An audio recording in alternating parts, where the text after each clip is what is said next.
2 weeks ago, Wang Jing, a little-known Chinese businessman, burst onto the global scene when he won the right to build a rival to the Panama Canal has been facing serious challenges in recent years: water shortages, rising costs, and increasing delays. Low water levels at the Panama Canal are actually causing a traffic jam in one of the largest trading routes in the world right now.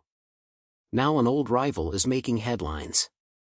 Once again, the Nicaragua Canal, once considered as an alternative during the original construction of the Panama Canal, is being talked about as a real possibility. Could it finally become a reality? Join us as we uncover the shocking truth behind Elon Musk's revelations about Nicaragua's $50 billion Panama Canal rival and why it's bad. The lifeline of global trade. Elon Musk recently revealed the truth behind one of the Panama Canal rivals. However, to understand all this, we must first start with the problems that the Panama Canal itself has been facing lately. For more than a century, the Panama Canal has been a game-changer in global trade. This 50M engineering marvel slices through the heart of Panama, connecting the Atlantic and Pacific Oceans in a way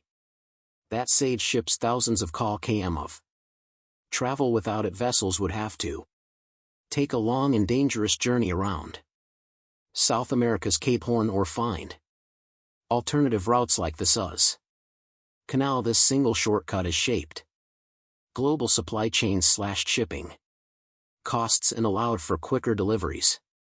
But today the Panama Canal is in trouble. It's struggling with problems that, if not solved, could shake the global economy. So what's happening, and why are shipping companies scrambling for alternatives? First, the Panama Canal is running out of water. It sounds ironic, doesn't it? A canal connecting two vast oceans is struggling with water shortages, but here's the reality: the canal doesn't use seawater, or it relies on fresh water from Gatun Lake, an artificial reservoir built more than a century ago. Every time a ship passes through, millions of gallons of fresh water are lost to the ocean. This wasn't a big problem before, but in recent years something has changed. Rainfall patterns shifted, climate change, deforestation, and even El Nino have caused severe droughts, and Gatun Lake's water levels have dropped dramatically. When there's not enough water, ships can't pass. Some vessels have been forced to carry less cargo to avoid running ground. Others have faced frustrating delays, sometimes waiting for weeks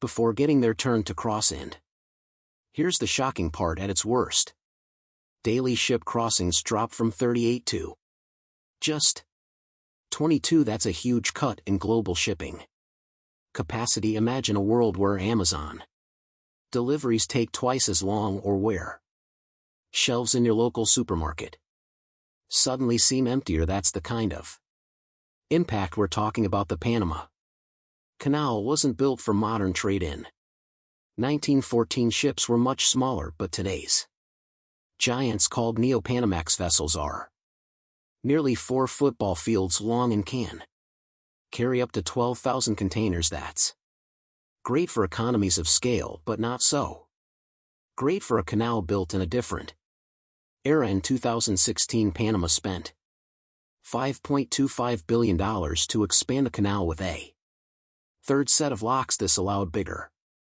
ships to pass through, doubling the canal capacity. But here's the catch: the expansion still depends on Gatun Lake's fresh water, and if that water isn't there, the new locks are useless.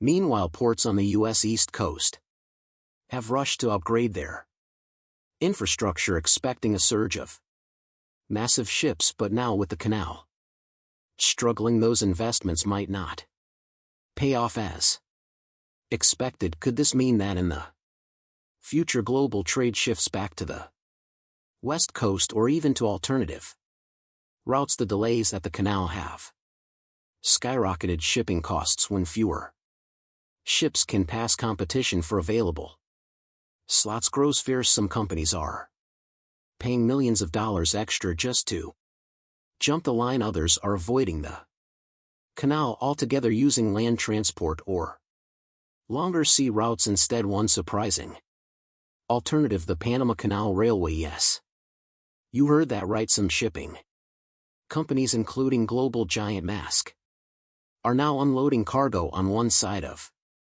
Panama, putting it on a train and then reloading it onto a new ship on the other side. It's slower, more expensive, and far from ideal, but it keeps trade moving. With all these struggles, it's no wonder other countries are dreaming of building their own versions of the Panama Canal. And that's where the shocking part of his story comes in: a potential $50 billion canal project in Nicaragua. But before we talk about this rival canal, let's take a look at the time when the Panama Canal was just a dream. In 1869, he set his sights on Panama. If he could build a canal through the desert, surely he could build one through the jungle, right? And with that, in 1881, construction began. Deeps believed that Panama should have a sea-level canal just like the Suez. He ignored engineers who warned him that Panama was very different from Egypt. The terrain was mountainous, the rivers were wild, and most importantly, the jungles were full of deadly diseases. But Deeps was a showman. He held grand events, raised millions from investors, and convinced thousands of workers, many from France and the Caribbean, to come to Panama. What they didn't know was that they were walking into a death trap. The biggest enemy wasn't the mountains or the rivers, it was something much smaller: mosquitoes. At the time, no one knew that malaria and yellow fever was spread by mosquitoes. Workers began dying by the thousands. Entire construction sites were abandoned as disease swept through the camps. One report estimated that over 100 workers were dying every month. But it wasn't just disease. The Panama jungle was unforgiving. The rain turned construction sites into muddy swamps. Landslides destroyed months of work in a matter of seconds. The raging Chagres River, which had seemed harmless at first, became a flooding nightmare during the rainy season. By 1884, it was clear that the project was in serious trouble. Engineers warned that a sea-level canal wouldn't work. The only way to build the canal was to use locks, massive chambers that could lift and lower ships. But Dilps refused to listen. Meanwhile, in France, the project was running out of money. Deeps had raised millions from small investors, promising them huge profits, just like with the Suez Canal. But with costs spiraling out of control, he needed more and more money to keep the project alive. In a desperate attempt to hide the failures, money was misused and bribery ran wild. The project officially collapsed in 1889 after burning through $287 million, which would be billions in today's money. More than 22,000 workers had died. When the truth finally came out, it caused one of France's biggest scandals. Delps, his son, and even Gustave Eiffel were charged with fraud. The dream of a French Panama Canal was dead, but the world still needed that canal. The question was who would step in next. As it turned out, the answer was the United States, and they were about to change everything. How the United States took over. By the early 1900s, the United States was on the rise. It had recently won the Spanish-American War, gaining control of territories in the Caribbean and the Pacific. Trade was booming, and American leaders knew that a canal in Panama could change everything. There was just one problem. Panama was part of Colombia at first. The U.S. tried to negotiate with Colombia. In 1903, a treaty was signed to give America the right to build and control the canal in exchange for $10 million and yearly payments, but when the Colombian government rejected the deal, things took a different turn. Instead of negotiating further, U.S. President Theodore Roosevelt did something bold. He backed a Panamanian rebellion on November 3, 1903 with us warships blocking Colombia's access to Panama. A group of rebels declared independence. Almost immediately the U.S. recognized the new country and signed a fresh treaty with its leaders, giving the U.S. full control over a 10 mi wide strip of land known as the Canal Zone. Just like that, Panama was born, and the U.S. had exactly what it wanted. Did the people of Panama agree with this? Many didn't. The deal sparked outrage as it gave the U.S. almost complete control over the canal and its surroundings, but there was no turning back. The Americans were now in charge, and they were ready to build when the United States officially took over the abandoned French project in Canal. It was a genius solution, but digging through the mountains was still an enormous challenge. The biggest obstacle was the Calbra cut, a massive stretch of land in the middle of the canal route. Workers had to blast through mountains, remove millions of tons of rock, and deal with constant landslides that erased weeks of progress in seconds. American engineers brought in massive steam shovels, dynamite, and an upgraded railway system to haul away debris. Thousands of West Indian laborers were brought in to do the backbreaking work, with many living in harsh conditions for low wages. Even with these challenges, progress moved faster than expected. In 1907, George Washington Girths, a military engineer, took over the project and pushed it to completion. By 1913, the canal was nearly finished. The final step was to flood the Calbra cut, linking the Atlantic and Pacific for the first time. On October 10, 1913, President Woodrow Wilson sent a telegraph signal that triggered a dynamite explosion, breaking the last barrier between the two oceans. And just like that, the world changed forever. On August 15, 1914, the first official ship, the SS Ancon, made its way through the canal. The world was in the rival that refuses to die. Frankly, it is a bit unfortunate that there is a lot of speculation about the replacement of the Panama Canal, considering its rich history and global importance. But here we are talking about an alternative that has been imagined, abandoned, and revived over and over again: the Nicaragua Canal.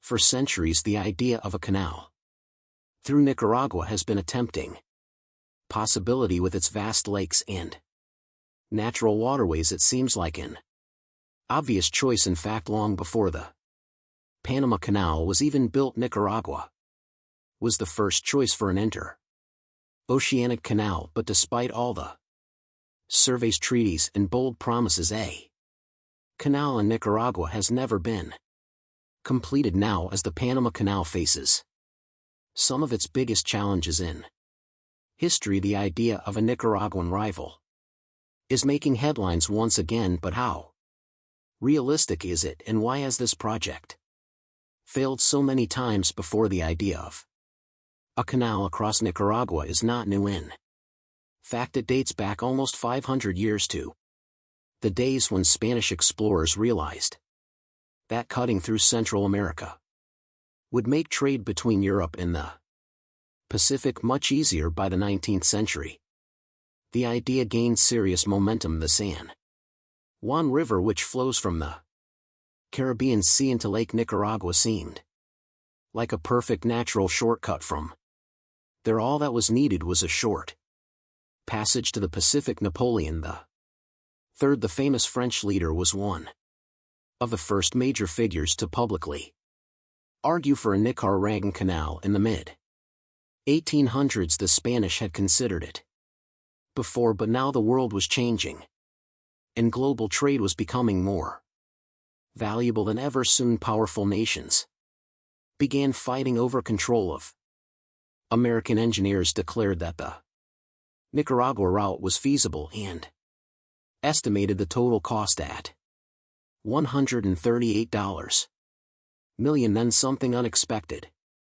happened. Powerful lobbyists worked behind the scenes to kill the Nicaragua plan. One of the most infamous moves came from Philippe Bouvard, a French businessman who owned land in Panama and wanted to see the canal built there.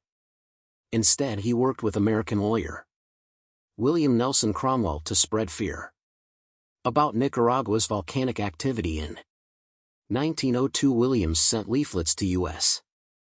senators showing a Nicaraguan postage stamp featuring the Mamatambo volcano.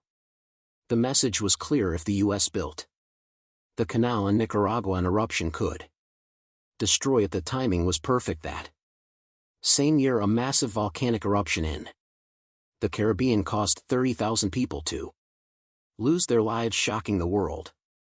Fearing a disaster, Congress voted in favor of the Panama Canal instead, and just like that, Nicaragua lost its chance. But even after losing out to Panama, Nicaragua didn't give up. In 1916, the U.S.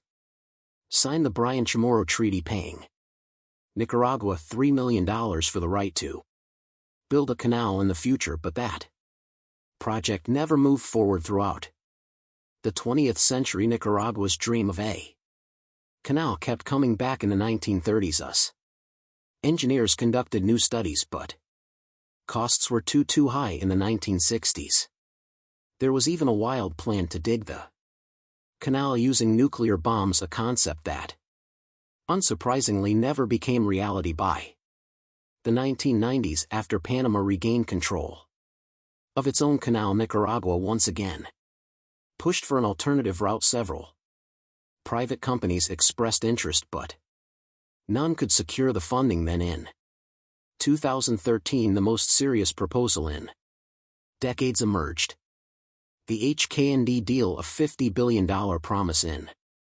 2013, the Nicaraguan government granted a 50-year concession to the Hong Kong Nicaragua Canal Development Investment Company HKND Group, a Chinese law firm. The plan was bold: a $50 billion canal that would be wider and deeper than the Panama Canal, capable of handling even the world's largest ships. Construction was officially launched in 2014, but something strange happened.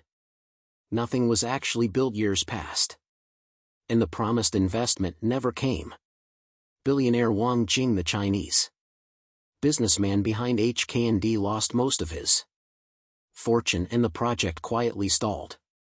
By 2024, the Nicaraguan government officially canceled the deal, ending yet another failed attempt. But why did it fail? Some say it was due to financial problems. Others believe it was because of political instability and environmental concerns. Thousands of Nicaraguans protested against the project, fearing land seizures and damage to the country's fragile ecosystem. Now, in 2024, Nicaraguan President Daniel Ortega is once again pushing for the project. This time he is looking for in 1999, if the Nicaragua Canal were backed by China, it could create a new power dynamic in global trade. A China-supported trade route could give Asia more control over shipping between the Pacific and Atlantic, reducing dependence on a U.S.-influenced passage. This could make Nicaragua a major player in geopolitics, attracting investment and creating an alternative trade network. Another key factor is cost. Transit fees through the Panama Canal continue to rise, making it expensive for shipping companies with limited space and increasing maintenance needs. Panama doesn't have much flexibility to lower prices. A Nicaragua Canal, if managed strategically, could offer lower fees, making it a more attractive option if competition between the two canals forced Panama to lower its prices. Shipping companies would ultimately benefit. Additionally, there's the geographical advantage for certain trade routes. Some experts suggest that a Nicaragua Canal could be slightly more efficient for trade between Asia and the U.S., saving time and fuel. Even small reductions in travel distance can make a huge financial difference over time, which is why shipping companies are always looking for the most cost-effective routes. With all these potential advantages, it's no surprise that Nicaragua has been trying to revive the idea of its own canal. But if it's such a great project, why hasn't it happened yet? Well, that's exactly what Elon Musk has the answer to. Elon Musk reveals the truth. According to some insiders, Elon Musk recently revealed the truth behind Nicaragua's $50 billion Panama Canal rival, and it's bad, but only for the Panama Canal. Elon, known for his bold predictions and controversial statements, allegedly claimed that the real reason the Nicaragua Canal hasn't been built yet is not because it's impossible, but because too many people are afraid of what it would mean for Panama if a second canal were built. It wouldn't take long for the world to realize that maintaining the Panama Canal is not financially sustainable in the long run. Elon reportedly said people are avoiding giving this project a real chance because once it's built, it'll be clear how outdated and inefficient the Panama Canal really is. According to Elon, the numbers simply don't add up anymore. The Panama Canal is struggling with water shortages, congestion, and increasing maintenance costs, all while shipping companies pay more and wait longer. Panama is finished, he allegedly said. The sooner we accept that, the more money we'll save. Elon is rumored to have compared it to Tesla versus gasoline cars, saying that investing in a new modern infrastructure is far more cost-effective than spending billions to keep an outdated system running. People don't want to eliminate the Panama Canal, he said. I get it, but that story is over. It's time to move on. Is Elon right? Are we clinging to a failing system just to avoid the inevitable? Let us know in the comments and subscribe to our channel.